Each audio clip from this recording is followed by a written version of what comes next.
கடலூரில் பெய்த தொடர் கனமழை காரணமாக தென்பெண்ணை ஆற்றில் கடும் வெள்ளப்பெருக்கு ஏற்பட்டுள்ளது. இதனால் குண்டு குப்பளவாடி பகுதியில் உள்ள 2000க்கும் மேற்பட்ட வீடுகளை வெள்ள நீர் சூழ்ந்துள்ளதால் அப்பகுதி மக்கள் கடும் அவதியடைந்துள்ளனர்.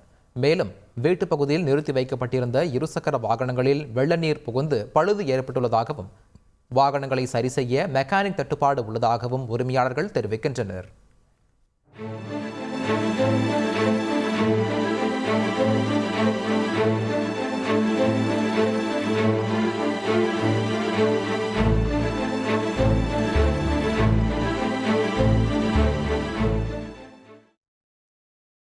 தென்பெண்ணை ஆற்றில் ஏற்பட்ட வெள்ளம் காரணமாக கடலூர் குமரப்பா நகர் பகுதியில் 2வது நாளாக வெள்ள நீர் வடியாமல் பொதுமக்கள் கடுமையான பாதிப்புகளுக்கு உள்ளாகி இருக்கின்றனர். பெரும்பாலான பகுதிகளில் தரைத்தளம் மூழ்கிய நிலையில் அங்கு வசிப்போர் முதல் தளத்தில் தஞ்சமடைந்துள்ளனர். 5 நாட்களுக்கு பிறகு இன்று கடலூரில் வெயில் அடிக்கும் நிலையில் நனைந்த துணிகள் மற்றும் ஆவணங்களை மொட்டை மாடிகளில் காய வைக்கும் பணிகளில் பொதுமக்கள் ஈடுபட்டுள்ளனர். மொட்டை மாடிகளில் அந்தந்த வீட்டின் நாய்கள் மற்றும் கோழிகளும் தஞ்சமடைந்துள்ளன.